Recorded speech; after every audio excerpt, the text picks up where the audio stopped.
Okay, great. Hi, everyone. So today we'll talk about decision trees.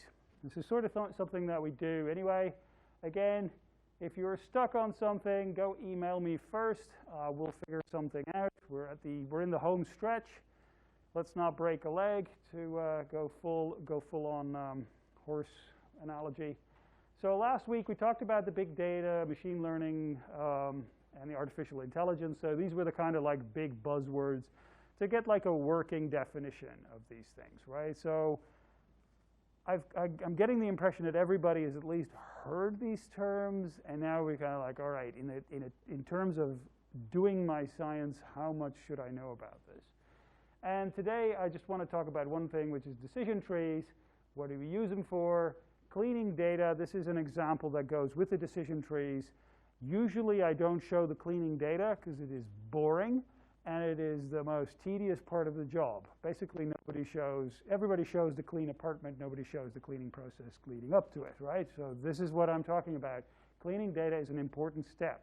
And so there's one example that you can use. It's just an example where you can see what happens to the data. Things like taking out not a numbers, taking out invalid values, taking out entries that make no sense or simply were corrupted data. We keep talking about the train and test split. This is important, and especially in the case of decision trees, will turn out to be an important decision. And I have two examples, habitable planets and ram pressure stripping galaxies. So these are two different examples that I'm working. Like one of them is the habitable planet one is the exercise for Thursday, and the ram pressure stripping is something I'm working on right now. So that would be kind of neat to talk about. So decision trees, what are they? I mean, literally, what are decision trees? It's this. It's this game. Does the person have glasses? Yes. Good. That half of the group now drops off, right? We can do this with like, I'm thinking of a person, and you can ask me yes/no questions. That's a decision tree. Winning this game is a decision tree in your head. So it's the kind of thing where if you get the right question, and usually this splits up the sample in about half-half every time. Do they have blue eyes? No. Well, there go all the other ones. Do they have a beard? Yes. Well, that's, is it a... Usually my kids have already figured out that you start with something where it's like, yeah, is it a boy or a girl? And it was like, is it a boy? Because you can't say boy or girl. It has to be yes or no. Who has played this game? Yeah, okay, we have it. So the first question is it a boy? Which means if you say no, then all the boys drop off. So that's like half your sample. And then you try to cut it down and cut it down. It's a fantastic example of a decision tree, because really that's it. It's yes/no questions. Split this even until I got it, the one positive that I'm after. Now, so work by splitting the data in different values or features. So remember that we talked about a feature space? Yeah? Cool. So feature space is like literally features, facial features, glasses, hair color, beard, yes, no, that kind of thing. And so that's our feature space. And then you split and split and split that. But the simplest tree are binary trees. So it's like yes, no, yes, no. Like that's how you split them, right? There's no yes, no, maybe, because that gets hard. That's get tricky. So binary, the decision trees are simply left or right. It's a roadmap that simply just goes left or right. There are no triple junctions here. That's it. So if you categorize features, the split would be yes or no. So that is the simplest way, and so that's what decision trees are looking for. And so if you have a feature space, well, there's a couple other examples, but things like if I want to, I don't know, select Wade out of this group without actually saying Wade, right? So it's like that's my, Wade is my selection. I would go first with, on the left side or the right side of the room. Or, and so there's also a feature like how tall, right? So that would actually, no people below this, right? So well, they're half the room goes, and so we can use these to get to Wade quickly, right? So it doesn't matter which features we use, but it is the features that we have data for, right? The split would be in a certain value, so greater. So these are these Boolean values. Who remember that? I mean, we've all had math, right? X greater than 100 or X greater than is less than 100. So if you have a feature space that is numerical, we use these kind of things to split up the sample. This is more like, this is a verbal yes, no, but it's still, you know, true, false. It's a true, false tree. That's a decision tree. So, for example, do I have work to do? Yes. That's sort of the end for me. But for you, you might actually go into this one. It's like, what's the outlook? Sunny, overcast, rainy. Go to the beach. Go running. Are my friends busy? Yes. Stay in. No. Go to the movies, right? So this is the kind of, honestly, right now our decision tree. Do you have work to do? Yes. Do I stay in? Yes. End of tree, right? It's a rather simple one today. But for, you know, let's say this is our normal people, you have these things where it's like you have this first decision, and then you have like a node which there's a second level. And so a leaf is where you actually end up with an end decision.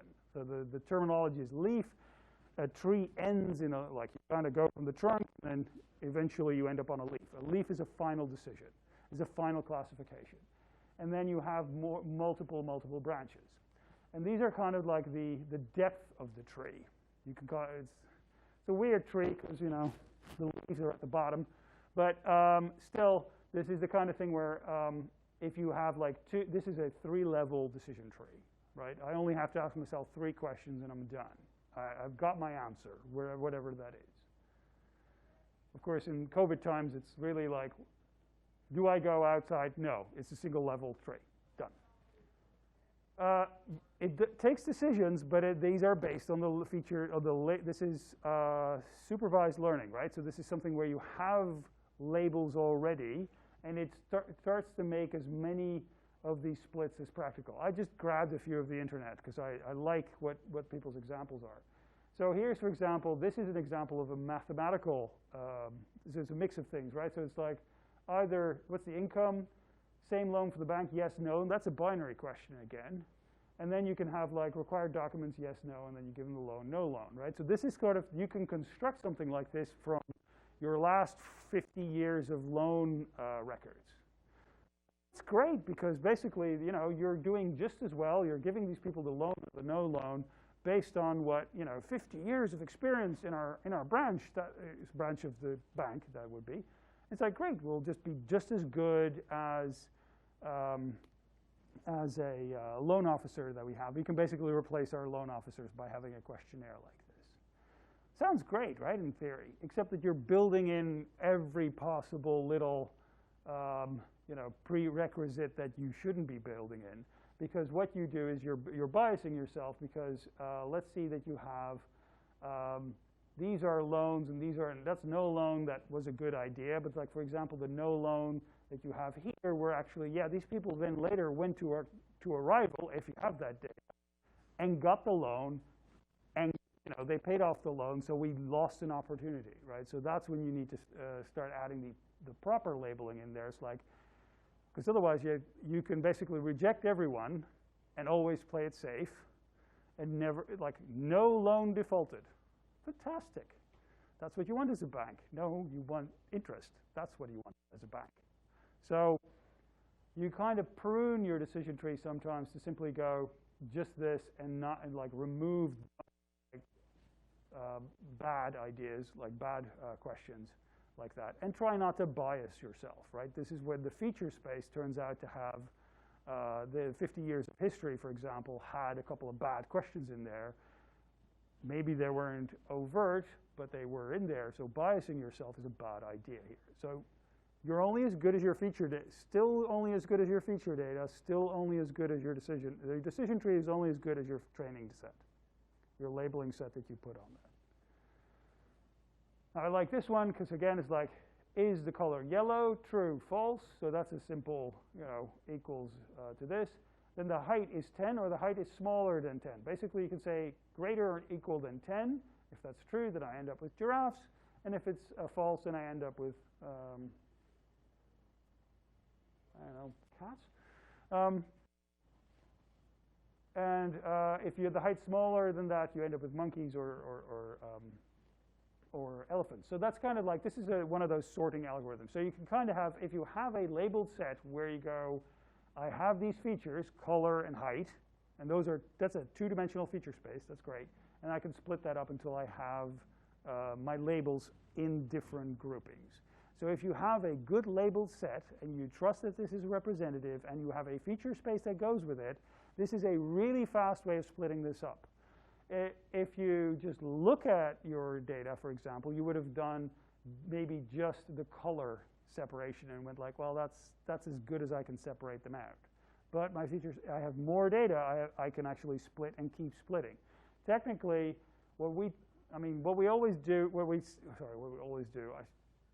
generalizations I should avoid. But anyway, there's these things where you have, like, if you have a plot, you kind of do a line, and that's like one cut. That's one yes or no question.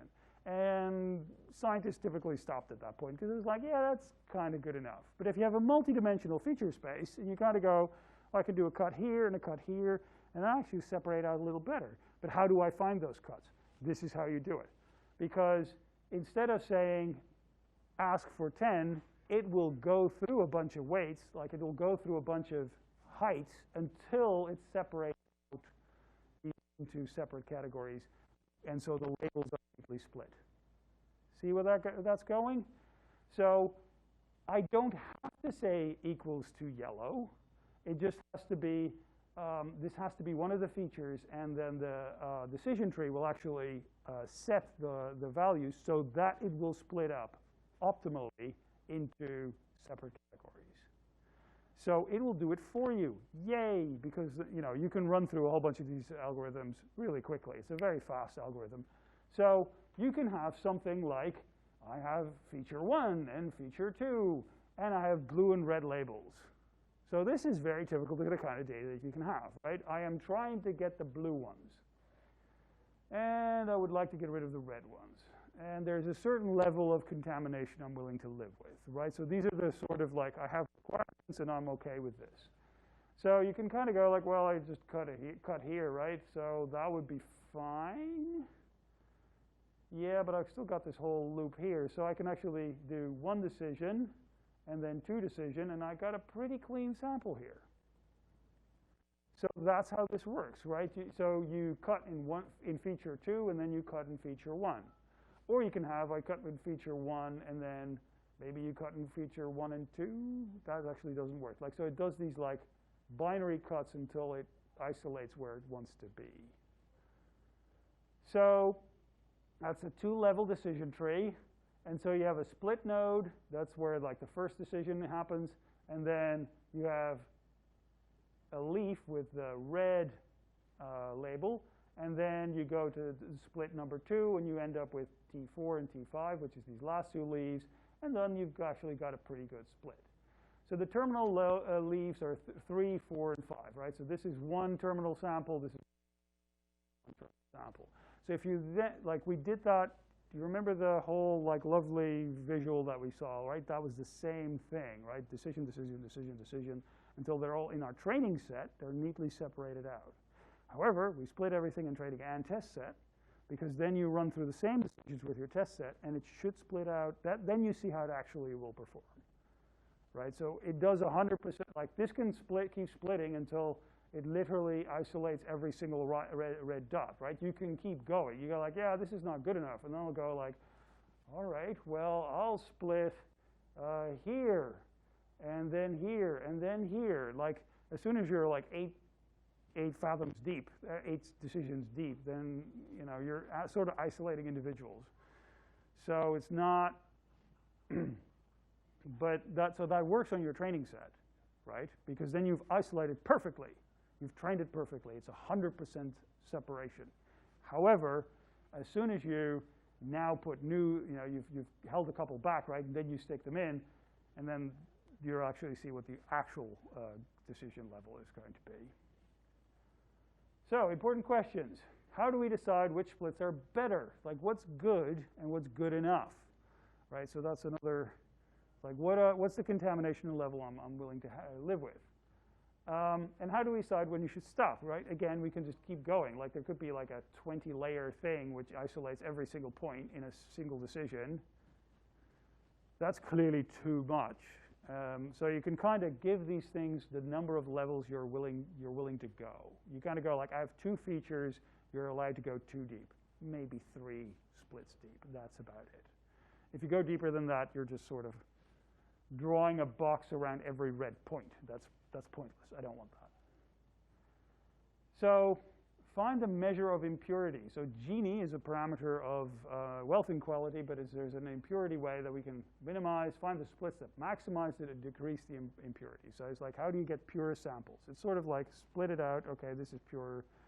Split it out again. It's sort of what chemists do as well, or pharmacists as well. They kind of split a sample with a centrifuge. Here's the light part. There's the dark part, like the part at the bottom.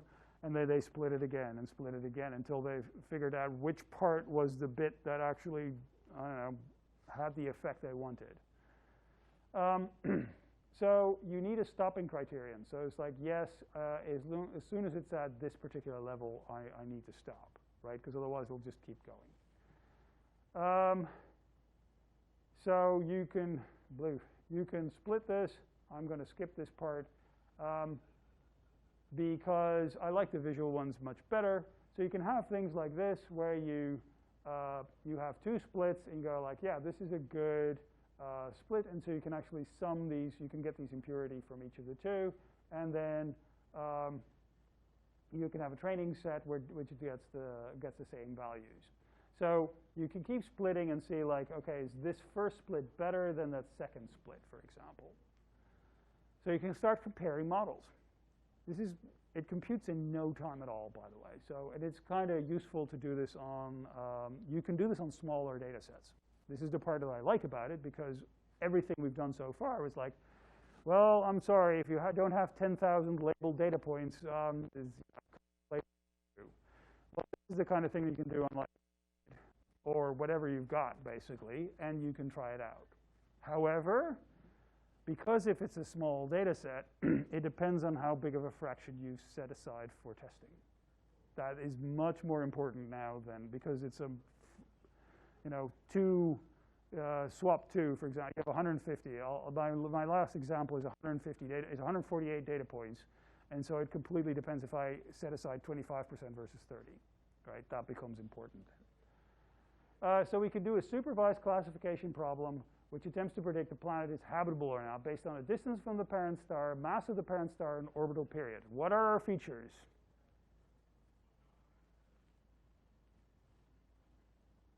What are the features that we are classifying on? The distance from the parent star, the mass of the parent star, and the orbital period. So we have a feature space that has n is 3. It's a three-dimensional feature space. Now, I can know a lot more about these things, right? There is reams and reams of data. I can say type of, so the mass of the parent star, but I can also say type of the parent star, or the age of the parent star, or the metallicities, like how many non-hydrogen elements does this star have. You can do orbital period, but you can also do ellipticity of the orbit.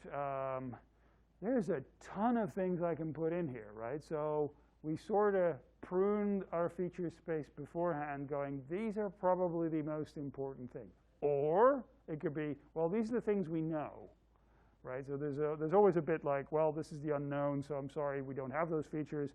But then still, in all your feature space, deciding this is where probably the information lies. It's the kind of thing where if you do remember the faces thing again, right? If you go like, is he wearing a brown jacket? You can't tell. It's not in there, right? So clothing is out. But you can do, like, you only have the head to work with, so that's what you've got. But you can do, there are certain other things that are like not so useful. Like, I think most of the women are wearing like jewelry. So you can kind of go like, are they wearing earrings? And it's like, well, I asked if there were women already, so I'm now still got the same selection, right? It's not a useful, it's not a good separating feature. The number of times I just managed to knock down one is very frustrating, so there you go. Data from so we have data from a planet habitability lab at Arecibo Observatory, and so we got the stellar temperature, we've got planet flux, we kind of got the sizes of the various planets, and so you've got these things where it's like, okay, here's a recent Venus, runaway greenhouse, maximum greenhouse, early Mars, right? So these are things that are like basically frozen, boiling, super boiling, and so this is where, we kind of want to live. Habitability is one of those what's habitability anyway, right? So now we've turned that into, yes, beachfront property, no, hellish hellhole, don't want to live there, right? So that's a complete binary classification, even though it's probably a gradient, right? We can, well, certain people with lots of money think we can terraform Mars, but people who make these kind of plots are a little more skeptical. But the thing is that you could potentially turn it into habitable, as in you didn't die immediately, or habitable as in, well, sure, you can live in the caves underground, or habitable as in, it's nice. I'm on the beach. I have a drink with an umbrella in it, right? That's habitable. So, you know, there's a range. But basically, we're turning it into survivable, not survivable, and we're sort of trying to classify our planets that way. So we've got a stellar mass, orbital period, and distance from that, from this parent star. Notice that some of them, like an AU, is an astronomical unit. I'm going over assuming that you have forgotten everything from Astro 101, and an AU is an astronomical unit, which is the distance between our Earth and the Sun. You'll notice that some of these are really, really close up. Yet, if my star is teeny tiny, because some of them, like this is in solar masses, and solar masses of half a solar mass, well, you kind of got to cozy up to that thing, because otherwise you're going to freeze. And so there are things like what's the distance, what's the orbital period, and what's my year, essentially. And so this is in days, and I have a 3-day year, or I have a 168-day year. And so I have different orbital periods, and I have different stellar masses, which basically tells me how much flux I'm getting. Okay, so I have that. Oh, and I have whether or not it was deemed habitable by someone. Right, this is a huge fight within the planetary community, by the way. It's like whether or not you're allowed to say this is habitable, whether or not it's an Earth-like planet or an Earth-mass planet. Earth-mass planet is a little easier to actually defend. Earth-like is like, well, what do you know about it, right? So, and so habitable is the most loaded term, because, you know, as soon as you step to the New York Times and going like, I found a habitable planet on the nearest star. How good is your evidence, really? But you've got people basically classifying whether or not you could live there. And so we've got habitable tags, and then we leave a couple off so that we can test ourselves later, right? So here's our data set, and you can do this. So instead of having like the two-dimensional, which we can visualize, right? Just cut. We now we cut here. So we train our sample on. We train our decision tree on it.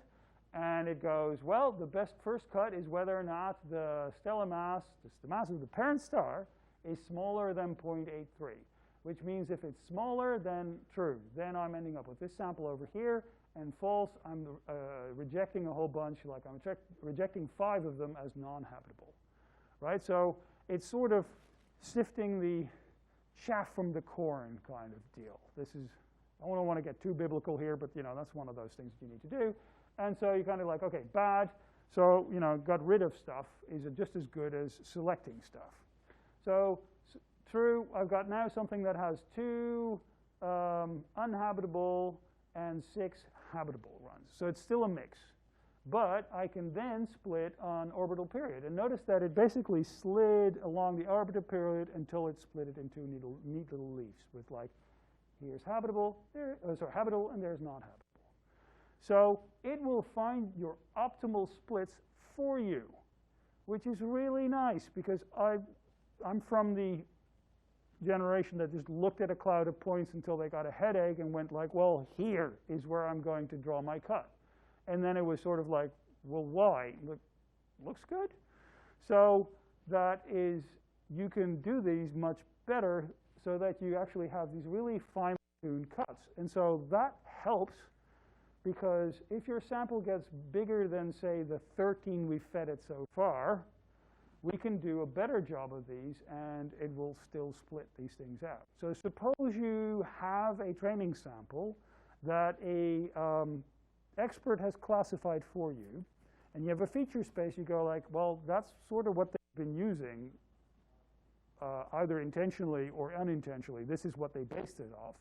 And I want to, so suppose you got like, your ancient professor has given you this data table and says like, all right, here's my classifications as I, looked at these, with great expertise. You go like, now you should train for a couple of years trying to split this sample. And there's, oh, by the way, there's several thousand coming. You go like, I'm not doing that. I want Friday off. So what you do is go like, you train that on that sample, and then you have something that splits just as well as the expert splitter, right, as the expert classifier. But it is very much a binary decision. It's either habitable or not.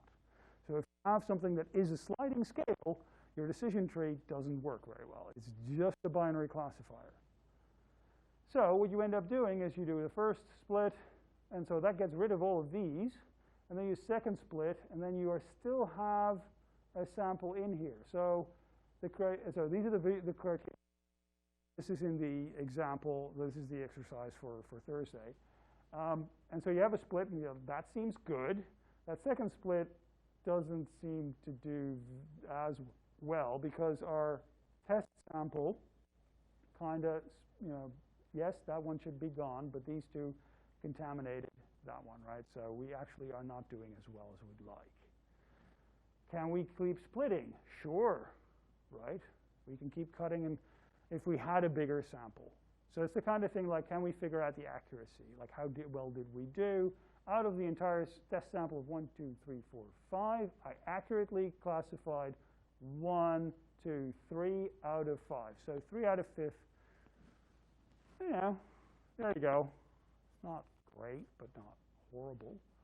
And so you can keep, so you can do these things in the same way. Like you have a test sample, you have a training sample, but because it's tiny, you only do so well on it, right? Because tiny samples. If I had moved this one, for example, let's see, if I moved 2 of these into the test sample and this one not, right? Maybe this split would be over here, and our numbers would change rather a lot. You know what I mean? So it depends on which test sample you've selected and how big that is. So you'll use so you can keep, you can keep doing this until you get 100% accuracy, right? So you can always keep splitting until you hit 100%. In fact, that's the default for decision trees. They'll go like, nope, want everything in its neat little category. It's a little OCD. So there it goes, there it goes, there it goes. But as soon as I'm like this deep in, am I actually classifying anything anymore? So the different test train split is absolutely critical, right? So it gives significantly different performance when the data sets are small. But you can do this on small data sets. But maybe it's something that you want to do a couple of times with maybe a range of splits. All right, so here's my foray into, oh, cool, this works. I'll just run this out of the box and see if I run into a wall. So this is the kind of galaxy that I'm looking for. This is called a jellyfish galaxy. It is because it's got, it's a little, all right. Nope, there. I'm an astronomer. You've got to show the pretty picture. So what's happening is we've got a spiral galaxy here, and it's trailing this blue stuff, which is gas. And it's happening because it's experiencing something called ram pressure stripping. If you ever bike really fast, ran really fast, or stuck your head out of the window, please don't do that with a car. But if you have done that, your hair blows back. And so that's basically what's happening. It's going into a denser environment, and it's stripping off its gas as it's coming in. So it's the kind of thing that reveals to us, because we can see this colder gas that's stripping off this thing, but we don't see the denser medium there because it's so hot that you only see it in diffuse X-rays. And so we don't actually, our X-ray telescopes aren't that good, and this is really, so there is a dense medium here, and we kind of see it because basically it's blowing this galaxy's hair back. So this is interesting. Something's happening to it. It's transforming this galaxy. So this is an interesting feature that we want to go look for. And as you can see, like it's doing something to the appearance of these galaxies. So I'm thinking, the appearance of gas. So specifically, if I have gas maps, does the morphology change, right? Do they change shape? And as it happens, I have catalog of where I put the morphology, the appearance of these gas galaxies into numbers. So I have a feature space. I have a question. I have a feature space that's like, okay, these are the things that, how they look. So this is, oh, sorry, morphometrics. It's a word that I haven't invented, but it sounds like I have invented it, because this is something biologists use. So they call, well, this is a pretty rural state. Who here knows about the buck system, the point system for deer? No hunters? I'm not a hunter either, but you know, one of them talked my ear off, so now I know about this. There's a point system for the kind, like especially the male deer, I think, that if you shoot it, like there's a 10-point buck or something like that, right? So that's the phrase.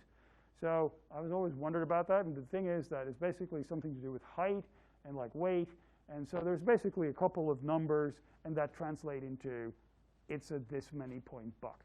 Oh, okay. Well, you can do that with just about any weird blobby thing.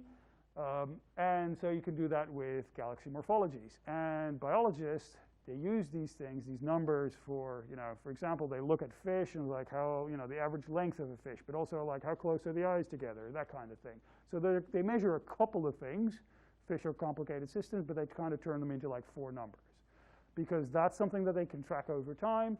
And for example, tell the fisheries that, by the way, all the fish are shrinking. I think we should stop fishing them for a while, right? That's the kind of, like you can see trends because you turn something that's complex and hard into a couple of numbers that you hope capture the essence. So that's what morphometrics are, and I'm trying to do the same with galaxies. Right, so I have this thing, I have morphometrics in hand, cool, and so we can see if that ram pressure is actually happening to them. And so we have these new observations of like, this is a cluster, and there's all these different galaxies that have been observed. We're going into the absolute golden age of radio astronomy at the moment, because all these new observatories are being built or are basically now coming on sky. And it used to be that if you wanted to observe a galaxy with a radio telescope, it was great, well, clear your year, because it takes a few hundred hours to go and stare at that thing and then image it all out. It took enormous amounts of time. And now we're basically getting this as a matter of course, so it's pretty neat. The best part is that I have a collaborator, and she already classified these things into very likely encountering ram pressure stripping and not. So I have labels, hooray. I have a feature space and I have labels. Excellent. So here's my morphometric space. It doesn't quite matter what these things are, because at least I hope not, because nobody can read this. At least I can from this distance, so you're probably out of luck. But what you can see is that I got red points and I got blue points, and they're sort of mixed together. So this is a kind of a perfect example where you go like, well, I can't do a single cut. In this morphometric space, we used to do these things like, well, anything above there is interacting, intergravitational interacting or experiencing tidal forces. Anything below that isn't.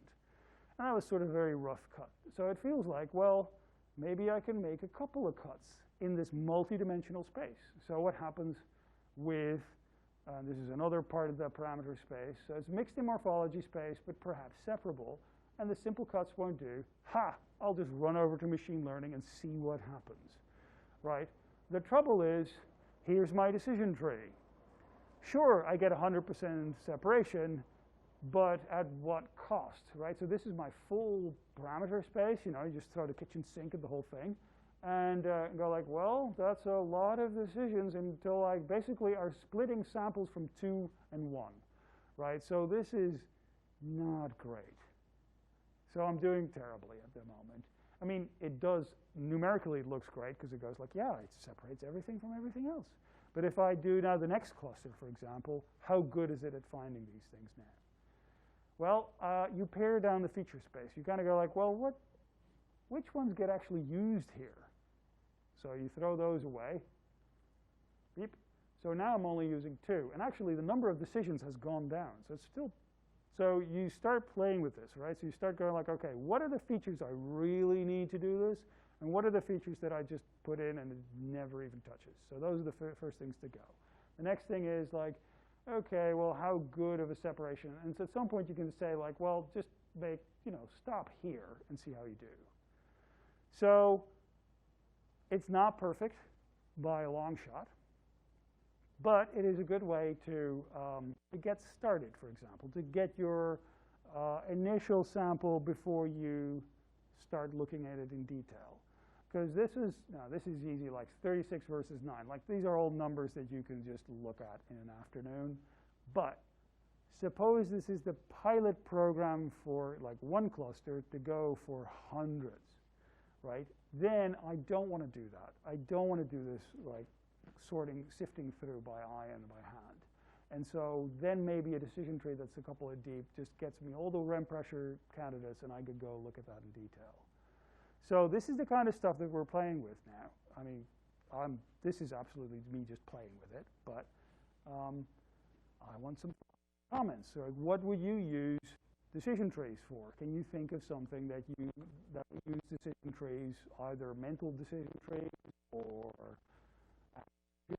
trees? What would you use those for?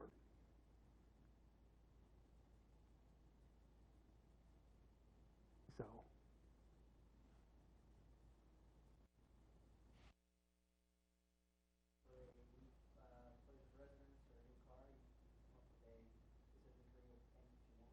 Yes, exactly, right? So if you go like, I want to live, like, where do I want to live? Like, Louisville is a huge town. Where do I want to live? So what were your decisions? Like, what can you think of a couple of example questions that you would then do? Yes or no questions, right? So you separate yes or no. Close to work, yes or no. So basically that's like, that becomes instead of a close, which is a vague, it kind of goes, well, there's a 10-mile radius around here. So closer than 10 miles, yes. Further away, no. So that separates out a whole bunch of neighborhoods. And then next question.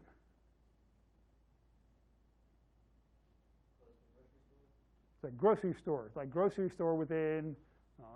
So you don't want to lug groceries too far away. So you kind of go like, well, that has to be within 500 yards, right? So it's like, whoop, there you go. There's now a couple areas that.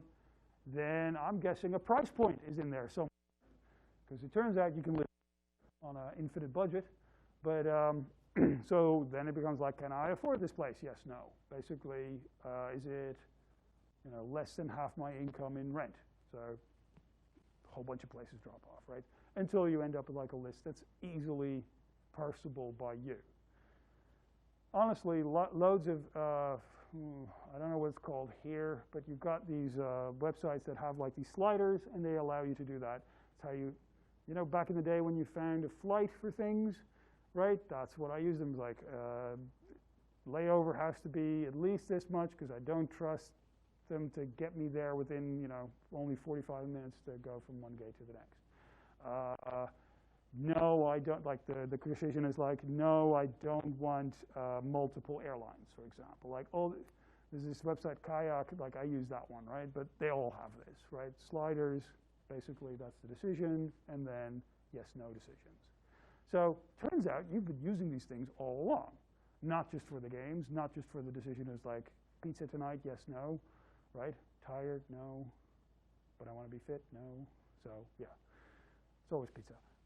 So these decision trees can be useful if you want to classify things, but they are very much dependent on like a binary classification, because it puts it in that group or that group. And it's not even good at doing 3 groups. So it is just, it's either yes or no. It's the ones that I want to look at and I don't want to look at. So corn, chaff, right? It's that simple. If the end result can be simple, then these are pretty quick. Never know which one's which. These are pretty quick ways to separate out your data. However, as soon as you go like, well, the situation is a little more subtle than that, these things go out the window. You cannot have yes, no, and maybe. That just does not work. And you have to be okay with a certain level of contamination. There's no such thing as real data with no contamination. So what are you happy to live with? It's the kind of thing like, well, I can weed out the last by hand, no problem. You know, throw me 10,000 objects, and I managed to, you know, separate it out to the 500 I want, and there's still 3 in there that are, you know, I kind of didn't. I can throw those out, right? That's an easier problem than the tens of thousands that I originally started with. Okay, so that's what you do with flights as well, right? You do these sliders, and then you go like, yeah, I don't like that airline at all, so there you go. Or I don't like getting up that early. So decision trees are another tool in our pocket to do selections, but only it's sort of a first step. It's not an end-all, right? So it's sort of how you select out your things that you want to work on later, not the end result. Okay, I still want some more thoughts. What do you think you would end up using a decision tree for? What do you think you would end up using a decision tree for in a physics problem, for example? My research separating green values and black galaxies from each other from my data set. Yeah, so we use green, blue, and red galaxies, which is our lines, but you can but we already can do that basically on the color. We can go like above or below this, above and below that, right? We sort of did that already, but you can, if you have a labeled set where you can go, these are definitely blue, these are definitely red, and we might be able to separate it out that way. Okay. Any other ideas? What would you use a decision tree for? So something that has like a very definite choice, A or B, right? It feels like a very strongly opinionated machine learning. It's not regression. Regression kind of gives you a range of value. It's absolute classifier, and it's an absolute classifier. You look at them, you select them, or you don't. Now, that can be very useful, but okay. Thoughts and comments? Is this a good one to, so I feel like I'm doing this now after I did like some more complicated things. Maybe I should do this, I honestly want the feedback now. Is this a good one to start machine learning with, perhaps? Okay, good. Then I'm sort of going like, maybe this should be earlier in the thing. Because we can use things like precision and accuracy, and also recall, and so the other things that you use, we'll talk about that next week. Based on these, like you can see how good you are doing with the test sample, how good you actually retrieve the ones that you want, and how contaminated the ones that you retrieve are. That's how you should think of that. Okay, so I think this next year. That's good to know. Okay. All right. If you haven't sent me your paper choice yet, do this now, because I would like to know what everybody's talking about. And if you finished your paper already, send it to me. That's fine. I'm absolutely happy to grade it now. So, okay, talk to you on Thursday then. I have no idea what time it is. Yeah, pretty short.